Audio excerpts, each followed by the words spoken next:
우리가 매일매일 일상생활 속에서 자주 만나는 사람들은 잊어지지가 않습니다. 그러나 아무리 친했던 사이라 할지라도 오랜 시간 만나지 않으면 까맣게 잊어버리기도 합니다. 가령 초등학교 친구들은 당시에는 엄청 친했고 떨어져서는 살 수 없을 것 같은 그런 우정을 나눴지만 어느덧 수십 년 보지 않아도 까맣게 잊어버리고 살아가는 친구들이 사실은 그때 소꿉친구들의 모습은 아닐까 싶습니다. 그런데 특별한 관계에 있는 사람들은 아무리 오랫동안 떨어져 있고 아무리 오랫동안 보지를 못한다 할지라도 오히려 더 새록새록 보고 싶어지는 게 당연한 이치입니다. 예를 들면 부모 자녀 간의 관계가 그렇습니다. 부모 자녀들은 오랫동안 만나지 못한다 할지라도 결코 있는 법이 없습니다. 오히려 더 보고 싶고 더 만나기를 사모하게 되어지지요. 특별히 부모의 입장에서 자식을 생각하는 그 마음은 갈수록 더 깊어지는 것입니다. 성경에서 하나님과 이스라엘 백성들과의 관계를 바로 그렇게 설명하고 있습니다. 하나님은 이스라엘을 향하여서 내가 너의 남편이다 말씀하시고, 이스라엘 백성들은 하나님의 신부로서 아내로서의 삶을 살아갑니다. 또 다른 성경에서는 내가 너희의 아비다 라고 말씀하시고 하나님의 자녀된 백성이다 라고 또 말씀하십니다. 그래서 이스라엘 백성들은 아버지로서 또는 남편으로서 여호와 하나님을 섬기며 경배하며 그 뜻에 순종하며 살아가는 것이 당연한 이치였습니다. 그런데 이스라엘 백성들, 심지어는 남쪽 유다 백성들까지도 하나님을 잊어버렸습니다. 그리고 우상을 찾아서 그 우상을 숭배하며 죄 가운데 푹 빠져서 살아갔습니다. 그래서 하나님께서는 그들을 회개하고 돌아오라 라는 메시지로 회초리를 드셨는데 그 회초리가 바벨론이었습니다. 그래서 바벨론의 포로로 끌려가서 그곳에서 70년을 지나게 하셨는데 그곳에서 회개하고 하나님 앞에 간절히 기도함으로써 해방될 수 있기를 소원하며 부르짖도록 하나님께서 인도하신 것입니다. 그런데 이스라엘 백성들은 70년이라고 하는 하나님의 약속은 잊어버리고 10년 지나고 20년 지나고 30년 지나고 지금 50년쯤 되어지니까 예루살렘으로 돌아가지 못하고 50년을 포로지에 살아가니까 저들은 하나님을 향해서 하나님이 나를 잊어버렸습니까? 라고 질문을 던지고 있는 것입니다. 그리고 예루살렘을 기억하고 있었던 사람들, 그들은 지금 한 명씩 두 명씩 이 세상을 떠나서 죽어갔습니다. 그래서 그 포로 기간 동안이 이스라엘과 유다 백성들에게는 큰 고통의 시간이 되고 말았습니다.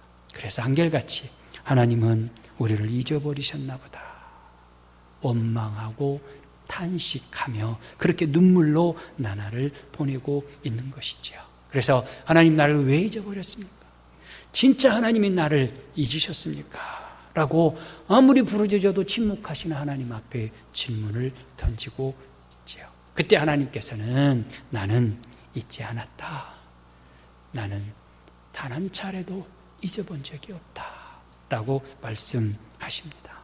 그러면서 하나님은 택한 백성들을 결코 잊지 않고 보호하고 계심을 오늘 본문이 우리에게 말씀하십니다. 15절 말씀 우리 함께 다시 한번 봉독하겠습니다.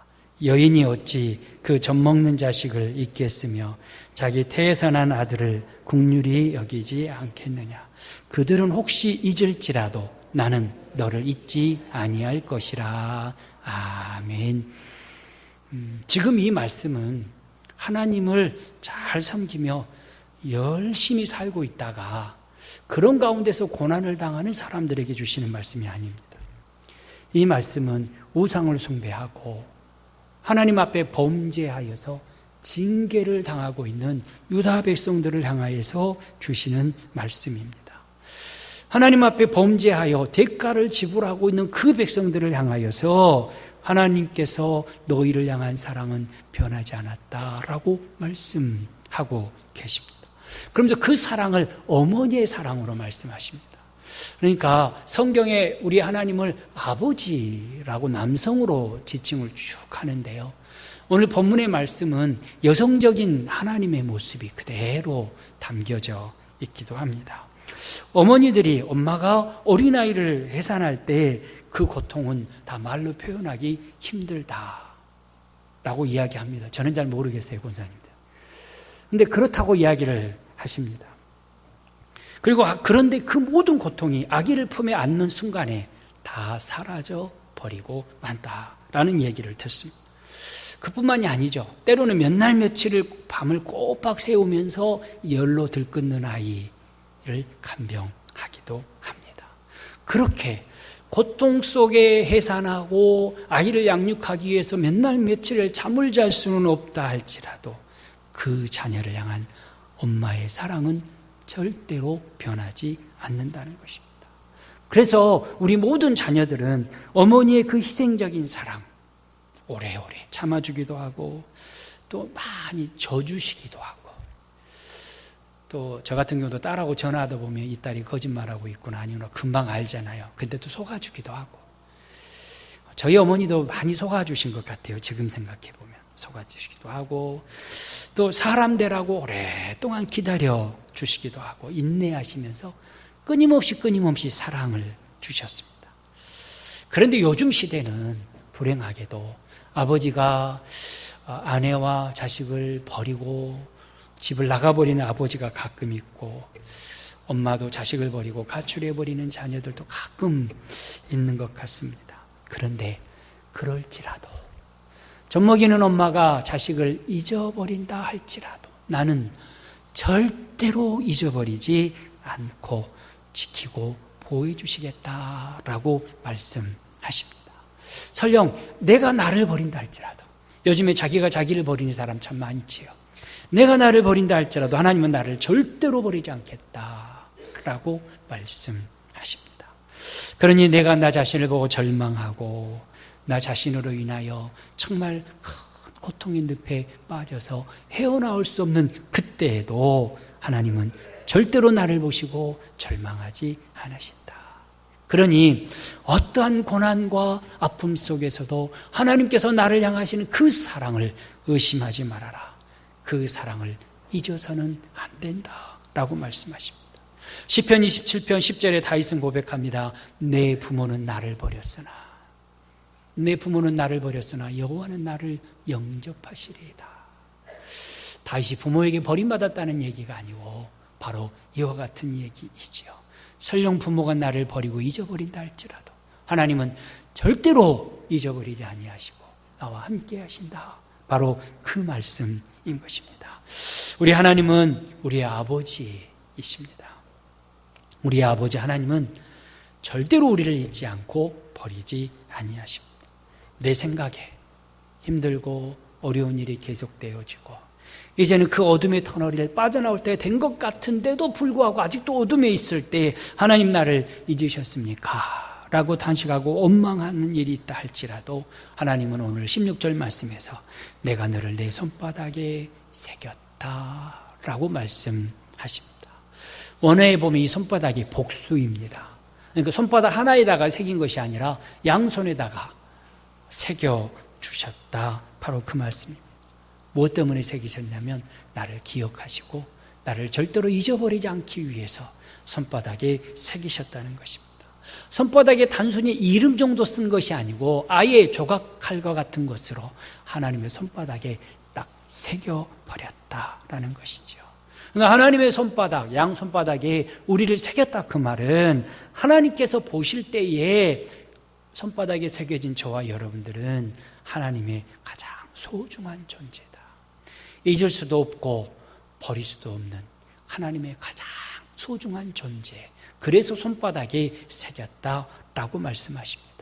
그러면 하나님께서 저와 여러분들을 언제 손바닥에 새겼을까?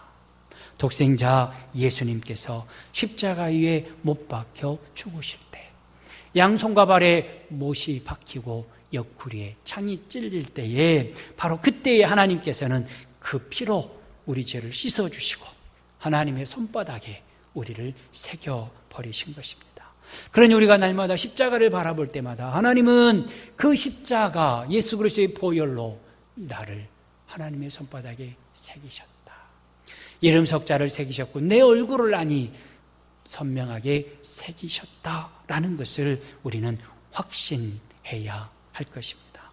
하나님의 손바닥에 우리가 새겨졌다고 하는 것은 또한 하나님의 능력으로 우리를 항상 붙들고 계신다라는 말씀이기도 합니다. 하나님의 손이 우리를 붙드시고 우리를 보호하신다고 하는 것을 예레미야 선지자가 이렇게 선포합니다. 예레미야 18장 6절 함께 봉독합니다. 여호와의 말씀이니라. 이스라엘 족속아, 이 토기장이가 하는 것 같이 내가 능히 너희에게 행하지 못하겠느냐. 이스라엘 족속아, 진흙이 토기장이의 손에 있음 같이 너희가 내 손에 있느니라. 하나님께서 우리가 하나님의 손에 있다라고 선포하십니다. 예수님께서도 내 손에서 빼앗을 자가 없다라고 선언하십니다. 요한복음 10장 28절 함께 봉독합니다. 내가 그들에게 영생을 주노니 영원히 멸망하지 아니할 것이요 또 그들을 내 손에서 빼앗을 자가 없느니라. 아멘. 신약의 하나님께서는 손바닥에다가 너희를 새겼다라고 말씀하시고 그 하나님의 아들 예수 그리스도께서는 하나님의 손 안에 있는 저와 여러분들을 빼앗을 만한 존재가 없다라고 말씀하십니다. 그러니 강력한 영적인 힘을 가지고 있는 사탄도 우리를 하나님의 사랑의 품에서 빼앗아 갈 수가 없고 하나님의 능력의 손에서 빼내갈 수가 없다라는 것입니다. 그러니 우리가 비록 사망의 음침한 골짜기로 걸어가는 어렵고 힘든 고통의 시간을 보낸다 할지라도 하나님의 손 안에 우리가 잡혀 있으니 안전하다. 그래서 시편 23편도 해를 두려워하지 않는다라고 고백하는 이유가 하나님의 손바닥에 우리가 새겨져 있고 예수님의 손 안에 우리가 잡혀 있기 때문인 것입니다. 그러니 성도 여러분들은 나는 하나님의 손 안에 새겨진 사람이다. 나는 예수님의 손이 붙들고 있는 예수님을 따르는 하나님의 자녀다 하는 것을 늘 고백하면서 어떤 상황 속에서도 확신 있는 그리스도인으로 살아갈 수 있기를 주의 이름으로 축원합니다. 또한 하나님은 보석처럼 우리를 귀하게 여기신다라고 말씀하십니다.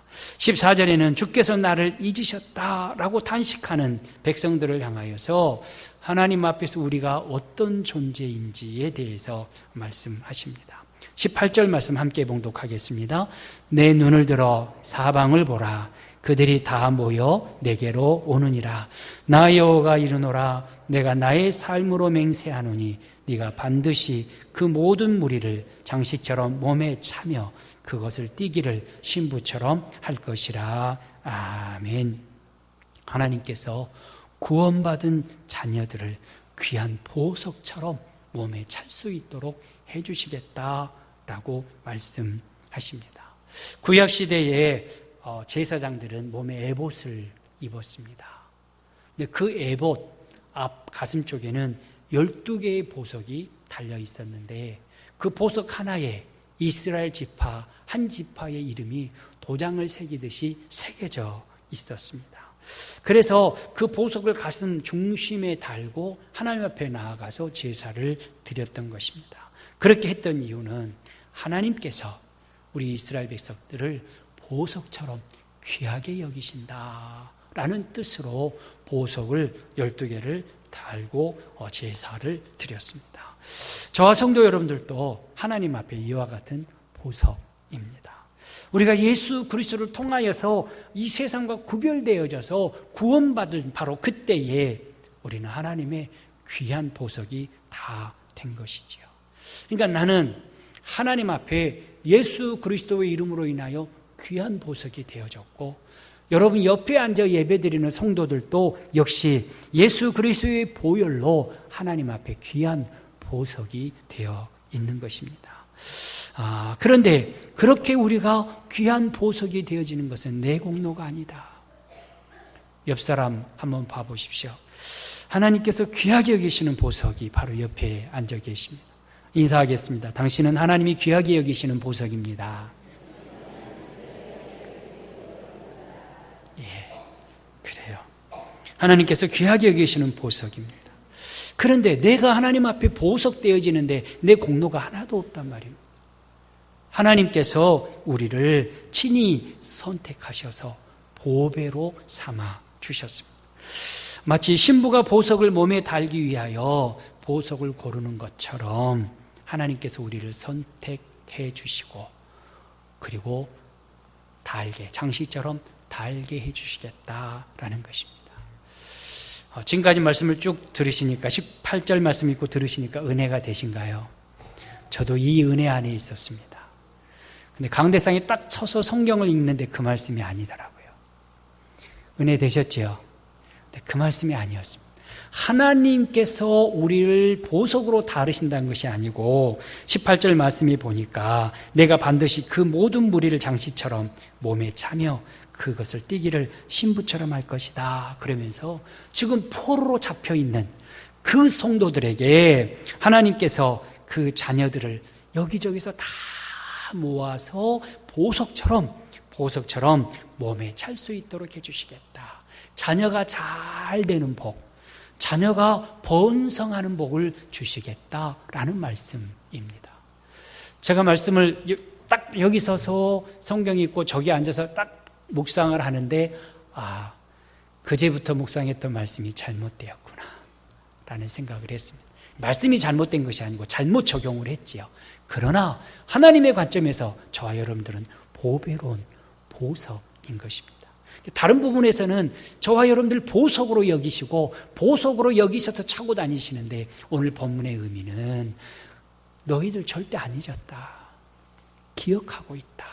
그래서 반드시 포로지에서 돌아와서 하나님의 영광을 위해서 예루살렘에서 살게 할 것인데 그때가 되어지면 하나님께서 수많은 자녀들을 오게 하셔서 너희 몸에 보석을 다는 것처럼 그들을 차고 또한 그들을 띠기를 신부가 예쁘게 장식한 것처럼 그 자녀들로 인하여 복을 누리게 될 것이다. 바로 그 말씀인 것입니다. 어떻게 그게 가능할까요? 우리가 어떻게 보석이 될 수 있을까? 예수 그리스도의 보혈로 씻음 받을 때 보석이 될 수 있습니다. 사랑하는 우리의 자녀들이 지금 고난 속에 있는데 저들이 다 돌아와서 하나님께 함께 예배하며 하나님의 기쁨이 되고 우리에게 장식물처럼 자랑거리가 되어줄 수 있는 비밀도 역시 다른 것이 아니라 예수 그리스도의 보혈의 능력을 힘입을 때 그와 같은 은혜를 더하신다라는 것입니다. 그래서 오늘 저는 말씀을 선포하면서 하나님 감사합니다 고백하고 있습니다. 왜냐하면 성경을 잘못 이해하고 선포하지 않게 하시고 마지막 순간 깨닫게 해주셔서 감사합니다 고백을 합니다. 어쨌든 하나님은 우리를 그렇게 보석처럼 여겨주시고 하나님이 우리가 인내하고 하나님 앞에 기도의 단을 쌓으면 우리의 자녀들이 그렇게 보배롭게 우리에게 다가오게 된다고 하는 사실을 기억하면서 하나님은 나를 잊어버리지 않으시고 마지막 때에 더 좋은 것으로 자녀들에게 복 주시기 위하여서 지금 준비하고 계심을 기억하는 저와 여러분들이 되어질 수 있기를 바랍니다. 그렇게 하나님은 온전히 회복시켜 주십니다. 17절, 18절 말씀 상반절까지 함께 봉독합니다. 내 자녀들은 빨리 걸으며 너를 헐며 너를 황폐하게 하던 자들은 너를 떠나가리라. 내 눈을 들어 사방을 보라. 그들이 다 모여 내게로 오느니라. 아멘. 17절에 자녀들이 빨리 걸은다 그랬습니다. 왜 빨리 걸으냐면 포로제에서 해방되었습니다. 그래서 성전을 지으려고 예루살렘을 향하여 빨리 걸어가는 것입니다. 감사와 기쁨으로 달려가는 것입니다. 그래서 서둘러 걷는다라는 것입니다. 또 18절에 내 눈을 들어 사방을 보라. 그들이 다 모여 내게로 오느니라. 해방되어져서 사랑하는 자녀들이 그리고 사랑하는 모든 주의 백성들이 너무너무나 기뻐서 하나님께서 주신 은혜 안에서 하나님이 잊어버리지는 않으셨는가 고민하면서도 말씀 붙들고 기다리고 인내했던 사람들에게 달려와서 함께 기뻐하며 즐거워하며 해방의 기쁨을 누리게 될 것이다 라는 말씀입니다. 그러면서 주시는 말씀이 지금 포로지에서 살아가고 있지만 하나님께서 회복시켜 주실 것을 믿고 그 땅에서 정착해서 결혼하고 잘 살아라 라고 말씀하십니다. 그것을 예레미야 선지자를 통해서 하나님이 말씀 주셨는데요. 예레미야 29장 5절부터 6절입니다. 함께 봉독합니다. 너희는 집을 짓고 거기에 살며 아내를 맞이하며 자녀를 낳으며 너희 아들이 아내를 맞이하며 딸이 남편을 맞아 그들로 자녀를 낳게 하여 너희가 거기에서 번성하고 줄어들지 아니하게 하라. 아멘. 잊어버리지 않았다. 속히 걸으며 예루살렘으로 돌아가게 할 것이다. 그러나 지금은 그 자리에서 집 지어라. 포로로 잡혀있는 그 땅에서 집 짓고 정착하고 텃밭을 일구고 결혼하여 자녀 낳고 그 자녀가 또 결혼하여 자녀를 낳게 하라. 그렇게 하면 거기서 번성하고 줄어들지 않게 하시겠다 말씀하십니다. 그 말씀은 때가 되면 회복시켜 주신다. 그 말씀이지요. 예레미야 29장 10절과 11절 더 계속해서 봉독합니다. 여호와께서 이와 같이 말씀하시니라.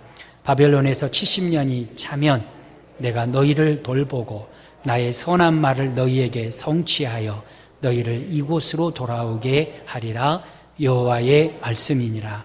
너희를 향한 나의 생각을 내가 아나니 평안이요 재앙이 아니니라. 너희에게 미래와 희망을 주는 것이니라. 아멘. 너희에게 미래가 보장되어 있다. 너희의 앞날은 희망으로 가득 차 있다. 그러니 여기에서 70년을 꼭꼭 채우며 살아라 말씀하신 것입니다. 결혼해서 자녀들 낳고 잘 살아라는 것입니다. 이 말씀을 들은 다니엘은 그렇게 순종하며 집 짓고 살았습니다. 그래서 바벨론 제국의 총리가 되었지요. 이 말씀을 듣고 순종했던 에스더는 페르시아의 왕후가 되었습니다. 그래서 민족이 진멸할 만한 위기 속에서 저들을 다 구원해 내기도 했습니다. 이처럼 하나님의 말씀을 믿고 순종할 때 하나님께서는 고난 중에서도 우리 모두에게 강성하고 번성케 하는 복을 더하여 주신다는 것입니다. 본문에 지금 유다 백성들은 바벨론의 포로로 끌려가 있으면서 하나님의 징계를 받고 있습니다. 그런데 하나님께서는 징계받고 있는 이스라엘을 향해서 거기서 정착해라. 집 짓고 결혼하고 텃밭 가꾸고 자녀 낳고 잘 살아라 말씀하십니다. 왜냐하면 회개하고 돌아오기만 하면 하나님께서 아픈 상처를 싸매주시고 그 모든 고난 가운데서 회복시켜 주셔서 가나안으로 예루살렘으로 다시 돌아오게 하실 것이기 때문에 그렇게 말씀하신 것입니다. 그러니 하나님의 징계는 단순히 벌 주기 위한 징계가 아니라는 것입니다. 물론 벌을 주시는 것이지만 그 벌 뒤에 더 큰 은혜와 하늘의 복을 준비해 두시고 돌아서기만 하라 라고 말씀하시는 복을 준비하고 징계하시는 것입니다. 그래서 19절이 말씀하십니다. 이는 내 황폐하고 적막한 곳들과 내 파멸을 당하였던 땅이 이제는 주민이 많아 좁게 될 것이며 너를 삼켰던 자들이 멀리 떠날 것이니라. 지금까지는 너를 삼켰던 자들이 그 땅을 차지하고 떵떵거리며 살았는데 아니다. 이제는 그 땅이 회복되어질 것이고 그 땅이 좁아서 더 넓은 땅을 요구하게 될 것이다 라는 말씀입니다. 쉽게 말하면 훗날에 자녀들이 많아져서 지금 살고 있는 땅은 황폐하고 좁아서 살아갈 수가 없으니 더 넓은 곳으로 이사 갑시다 라고 말하게 될 것이다 라는 것이죠. 성도 여러분들도 그런 말 듣고 싶지 않으십니까? 여러분들의 자녀들이 이제 형편도 좋아졌고 지금 우리가 사는 집은 좁으니까 넓은 집으로 이사하십시오 라고 말하게 되어진다면 어떤 복을 받은 것인가요? 자녀가 잘 되는 복을 받은 것입니다. 그리고 부자로 살아가는 복을 받은 것이죠. 하나님이 지금 이스라엘을 향해서 그것을 말씀하십니다. 황폐하고 적막한 곳과 파멸당했던 땅이 주민이 많아서 좁게 될 것이다. 그래서 더 넓은 곳으로 옮겨야 될 것이다. 그 말씀입니다. 이렇게 하나님 앞에서 복을 받습니다. 성도 여러분들이 집을 넓혀가세요 라는 얘기를 자녀들에게 듣는다면 얼마나 기쁘시겠습니까? 이스라엘 백성들처럼 그런 말을 듣고 사는 여러분들이 다 되시기를 축원합니다. 정리하겠습니다. 우리의 인생을 우리 주님께서는 오늘까지 인도하셨습니다. 여기까지 인도하셨습니다. 그리고 장래에도 하나님께서는 우리를 붙드시고 끝까지 인도하실 것인데 그 끝이 하나님의 나라에 들어갈 때까지 인도하실 것입니다. 그 과정 속에 하나님은 우리를 절대로 잊어버리지 않으시고 그러기 위해서 손바닥에 우리를 새기셨다. 한 손에 아니라 양손에 새기셨다라고 말씀하십니다. 예수 그리스도께서 보혈의 능력으로 우리를 구원하신 그때에 하나님의 손에 우리를 예수님의 피로 새겨버리셨다는 것입니다. 그래서 하나님은 우리를 보배롭고 귀한 보석으로 여기면서 보호하시고 사랑하여 주시는 것입니다. 그러니 그렇게 인생을 살아가면서 잠시 어려움이 다가오고 때로는 마음대로 계획된 대로 되어지지 아니하고 시험을 치렀는데 시험 점수가 원하는 대로 나오지 아니하고 사업에 투자를 했는데 수익이 제대로 나오지 아니하고 직장에서 열심히 수고의 땀을 흘렸는데 승진이 되어지지 않는 어려움이 잠시 우리 가운데 온다 할지라도 하나님은 잊지 아니하시고 우리를 회복시켜 주시겠다 약속하신 말씀, 오늘 본문의 말씀입니다. 그러니 잠시 실패한 것 같아도 그것이 실패가 아니고 하나님이 더 좋은 것을 주시기 위해서 준비하시는 과정인 것을 늘 기억하면서 우리 하나님은 전지전능하신 하나님이십니다. 그 하나님은 나를 귀하게 여기시고 보배롭게 여기시고 나를 그 손바닥에 새겨두고 계십니다. 늘 고백하면서 하나님의 보호하심 가운데 행복해지는 믿음의 사람들 다 되어지시기를 주의 이름으로 축원합니다. 하나님 아버지 감사합니다. 너를 내 손바닥에 새겼다 말씀하시는 하나님의 음성 들을 수 있도록 은혜 주시니 감사합니다. 귀하게 여기시고 지키시고 보호해 주시는 하나님, 그 하나님이 아버지이신 것을 늘 기뻐하며 즐거워하며 하나님의 뜻을 이루는 믿음의 삶을 살아갈 수 있도록 도와주시옵소서. 예수님의 이름으로 기도하옵나이다. 아멘.